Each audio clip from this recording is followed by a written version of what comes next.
This is who we've always been. The problem is that white people have their heads up their asses still. Too many of you still just don't want to accept what this is. So let me give you a history lesson of what this shithole country is. And if you don't like that, then you can ship your ass back to England with your head up your ass, because you don't actually want to hear the history of America. So let me tell you what this country is. When we as white people were too lazy to do our own jobs, we stole black people from Africa on the Middle Passage. 1.2 million died. Sharks would follow the boats, waiting for the bodies.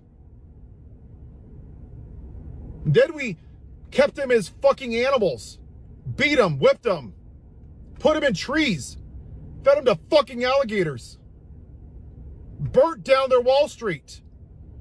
Then we put Asians in internment camps. Women couldn't even fucking vote or have rights or credit or no-fault divorce until the 80s. 1860s, the Supreme Court said black people weren't even citizens. And part of this country doesn't want to fucking hear that.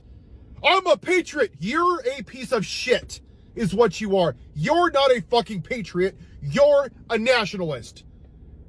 You don't want to actually talk about American history. You want to talk about white history, which is why you don't want slavery in the Smithsonian, because it offends your version of American exceptionalism. We are a shithole country. We're not even the greatest country in North America. And once again, if you don't like it, ship your ass back to England. You don't have to announce your departure. Deport yourself. Go back to where you came from, because this isn't your fucking land. It belonged to the Native Americans until we shit on it. And then Andrew Jackson, may he rot in hell, made over 300 treaties with the 5 tribes. And he ignored all of them through the Trail of Tears, and we forced them to walk, and 16,000 died. But hey, don't you dare criticize this country, white man. If you don't like it, you can leave. America's the best of the best of the best. Y'all have fucking concepts of brains like you have concepts of what history is. This country has been a shitty country for everybody that doesn't look like me. And now what you're seeing with a podcaster, even though 47,000 people died from gun violence, the white people finally got a fraction of an inch of what a black person has dealt with since the fucking beginning of this experiment. And now you guys, oh, the rapture is coming. Oh, put Charlie's name's Kirk on a Starbucks. Oh my God, cancel Starbucks. Oh, this is the Great Awakening. Jesus is coming. He spoke to me. Jesus didn't speak to you after Ahmaud Arbery was chased down by 3 white supremacists? U.S. citizens, by the way. God didn't speak to you then? How about Uvalde, when the cops sat on their asses for an hour and watched children just fucking get murdered? God didn't speak to you then? How about 2 weeks before the podcaster, 6-year-olds were gunned down in a church, praying with Bibles and 10 Commandments on the wall? God didn't speak to you then? Oh, all of a sudden you want to weaponize the name of God because your white privilege got shit on. And even when you hear this, your little fucking fragile brains can't even handle the truth, because you're so fucking racist. That's what this is about. It's not about taxes or tips or making your life better or universal health care or bringing the price of your housing down. They haven't done shit in this Klan administration. Not a goddamn thing, except for sit on his fat ass in Gulf and rename the Gulf of Mexico and shit on non-white people. And you're like, yeah, praise Jesus. Woo, praise Jesus. Yeah, America first. And your dumbasses don't even realize that the US dollar has gone down by 17%. That all your trade partners are not using us anymore. And then at some point, when the debt is cashed in from Canada and China and Japan, they're going to cash it in and the dollar's going to tank. But at least to own the libs, America first, America first. You don't even take care of America first. 36.8 million people live in poverty. 14 million kids go to school hungry. 46,000 people die every year from gun violence. Not a fucking thing from you pro-life people. But Charlie Kirk, a podcaster, oh, it's the Great Awakening. You are what's wrong with this country. You're selfish. You're racist. You're white supremacist. You're misogynist. You voted for a clan leader that is an adjudicated rapist. He fucking raped women, and you're like, hey, no one's perfect. Would you vote for Hitler? Hey, no one's perfect. I like his tax plan. Yeah, Jeffrey Epstein's done some bad things, but I think, you know what? I don't vote for the man. I vote for the policy. No tax on tips. No one's perfect. Praise Jesus. You have no morality. And you just want white America. Until we deal with this problem, nothing will change. And the reason it hasn't is because people that look like me are still right now hiding behind your privilege. And last week, you saw those people, your cousins, your brothers, your sisters, your friends, your high school people that you don't talk to, they scurried out like a bunch of fucking cockroaches. Oh, Charlie Kirk, podcaster. Nothing, not a goddamn thing about anything else that this guy's done. Not the rape, not the insurrection, not the felonies, not asking for black people to be executed in New York, not the white supremacy, not insulting women, calling them ugly, not a goddamn thing. But the white podcaster, somehow, that's a bridge too far, and I'm just going to have to correct you. That is why we're here. They were fine with everybody else getting treated like crap. But until something touched their white privilege, then they cared. They're not Christians. They're not people of faith. They're modern day Pharisees. They are the remnants of the lost cause. And that point in time is where we failed as a country. Robert E. Lee was a piece of shit slave owner. May he rot in hell. But to them, the lost cause, oh, it was about states' rights. No, it wasn't. Mississippi said, we want to keep slavery because the black man, in their words, the Negro, are the only people that can work in the tropical sun. And it will be detrimental to the commerce of the states if it's done. So basically, their stance was God made black people to serve the white man.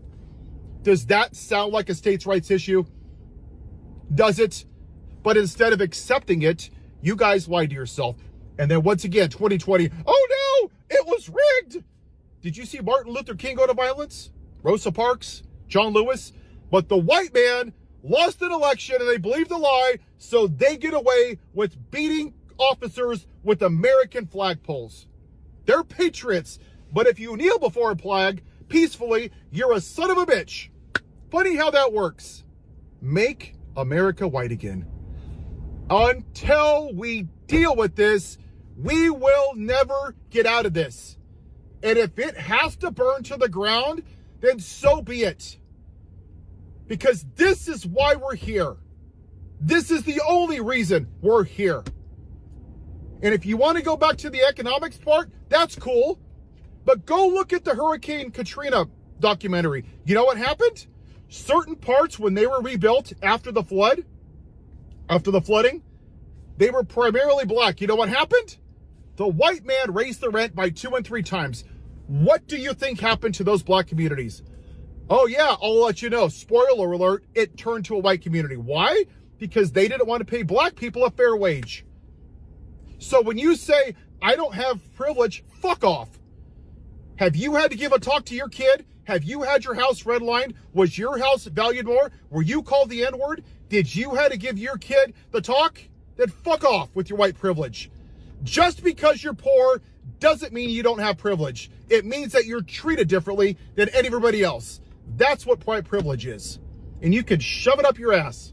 Have a white day. You don't have to announce your departure. Deport yourself. Go back to where you came from, because this isn't your fucking land. It belonged to the Native Americans until we shit on it. And then Andrew Jackson, may he rot in hell, made over 300 treaties with the 5 tribes. And he ignored all of them through the Trail of Tears and we forced them to walk, and 16,000 died. But hey, don't you dare criticize this country, white man. If you don't like it, you can leave. America's the best of the best of the best. Y'all have fucking concepts of brains like you have concepts of what history is. This country has been a shitty country for everybody that doesn't look like me. And now what you're seeing with a podcaster, even though 47,000 people died from gun violence, the white people finally got a fraction of an inch of what a black person has dealt with since the fucking beginning of this experiment. And now you guys, oh, the rapture is coming. Oh, put Charlie's name's Kirk on a Starbucks. Oh my God, cancel Starbucks. Oh, this is the Great Awakening. Jesus is coming. He spoke to me. Jesus didn't speak to you after Ahmaud Arbery was chased down by 3 white supremacists? U.S. citizens, by the way. God didn't speak to you then? How about Uvalde, when the cops sat on their asses for an hour and watched children just fucking get murdered? God didn't speak to you then? How about 2 weeks before the podcaster? 6-year-olds were gunned down in a church, praying with Bibles and 10 Commandments on the wall. God didn't speak to you then? Oh, all of a sudden you want to weaponize the name of God because your white privilege got shit on. And even when you hear this, your little fucking fragile brains can't even handle the truth. Because you're so fucking racist. They're saying that minorities will want to get even with white people once white people become a racial minority here in the United States. Here's the thing that white people don't understand. All non-white people want is to be left alone. So as the white population starts to go down and other populations start to rise, again, non-white communities want to be left alone. It's not about retribution. It's not about vengeance. All of that would have happened a long time ago. It's about leave me alone and let me live my life. But white people have this great fear of what not being in power will mean for them. And who are they? Who am I as a white person if I am not in power, if I am not the oppressor, if I am not the one making all of the rules, and having everyone do things my way? That's the fear. Okay, so I've been reading Black AF History, the unwhitewashed story of America. I love this book, and check out how many notes I'm making as I'm going along. I'm not even done with this book, but I had to make a video about what I am learning from this. This book is great at revisiting the things that you've been taught in public schools that were all whitewashed, and now you're learning sort of like the things around it that white people don't want you to know. Like, for example, how in Florida, they're trying to lie and say that enslaved people actually learn skills on the job. And of course, that is absolutely the most whitewashed, atrocious way to try and sanitize the story of slavery. But on top of that, it wasn't white people enslaving Africans that gave them the skills to like farm. No, it was the other way around. When those white invaders landed in Jamestown, they had no idea how to fucking farm.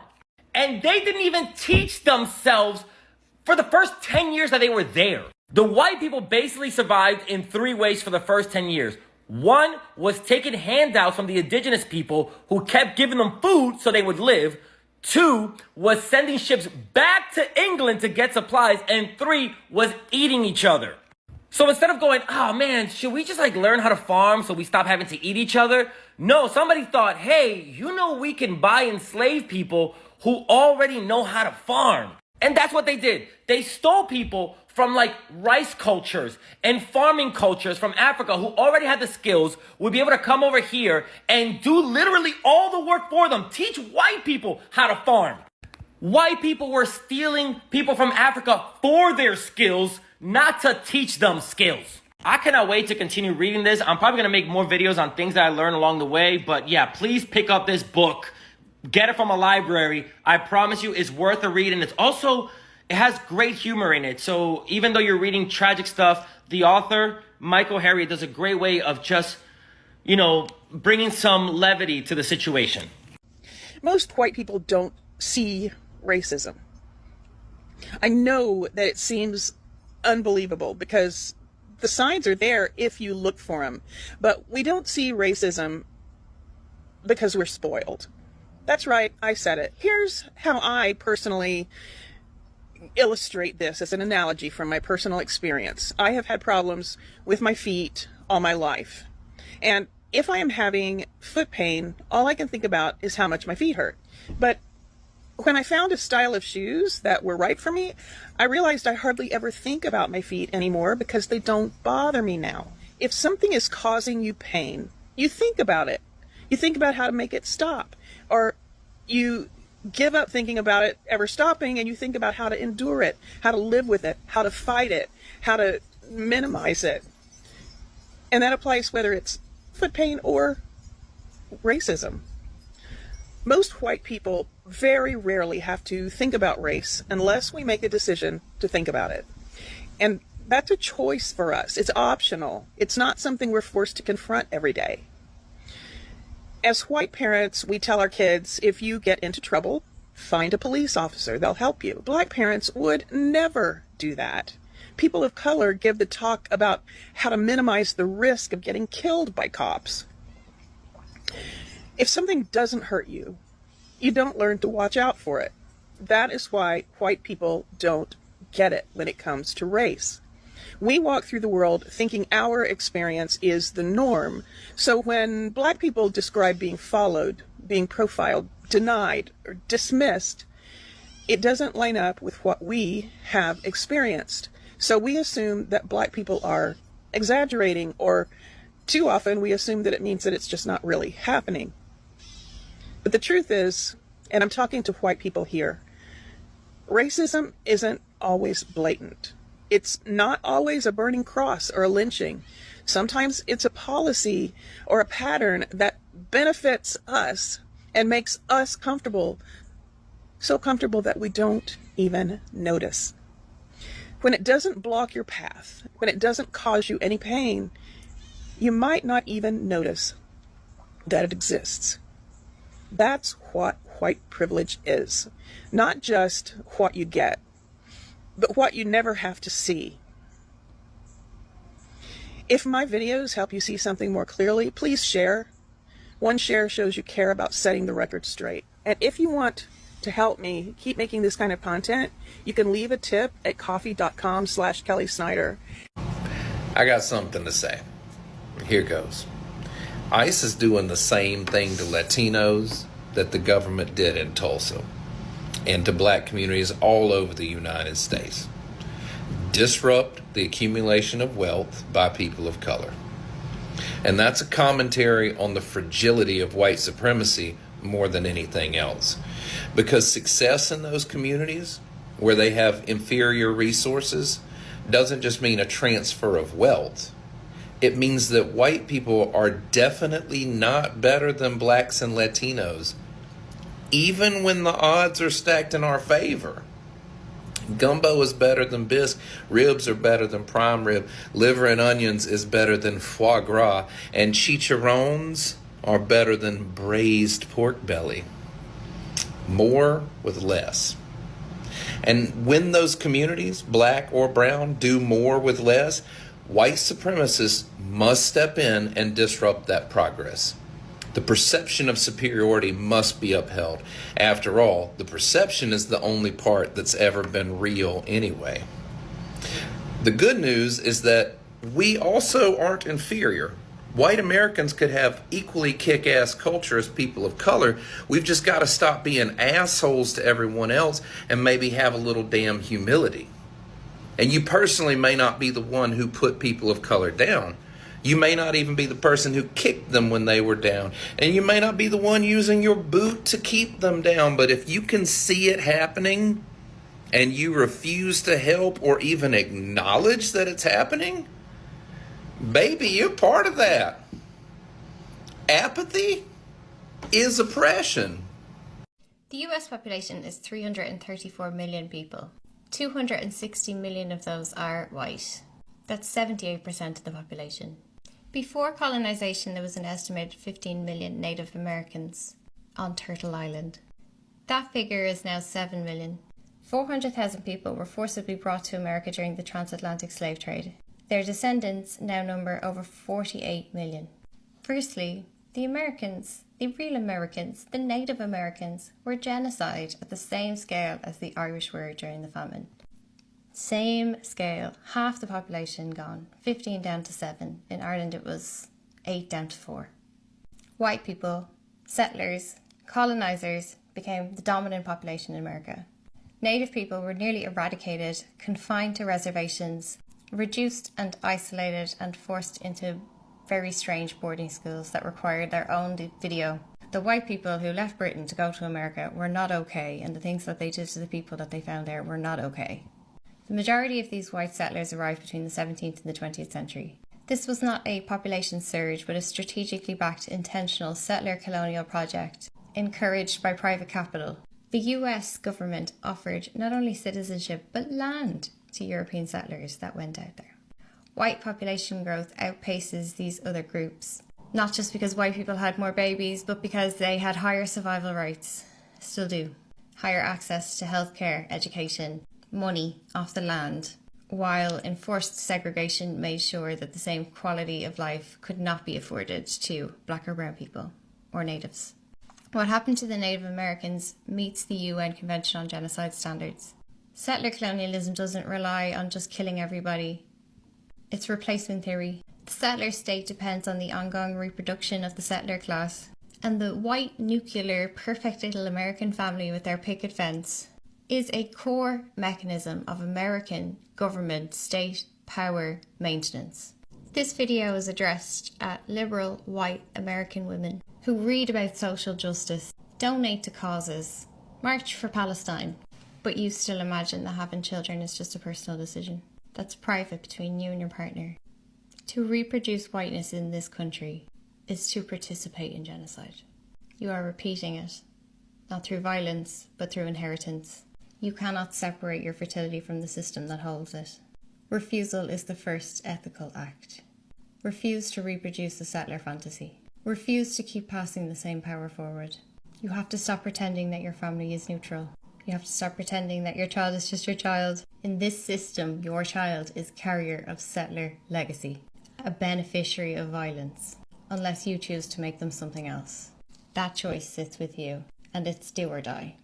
Stop pretending that white America is normal, or that this life is innocent. The population structure of the United States today is built atop destroyed nations, stolen children, sterilized women, and a legal system designed to protect the white family, to continue unconsidered, unexamined reproduction.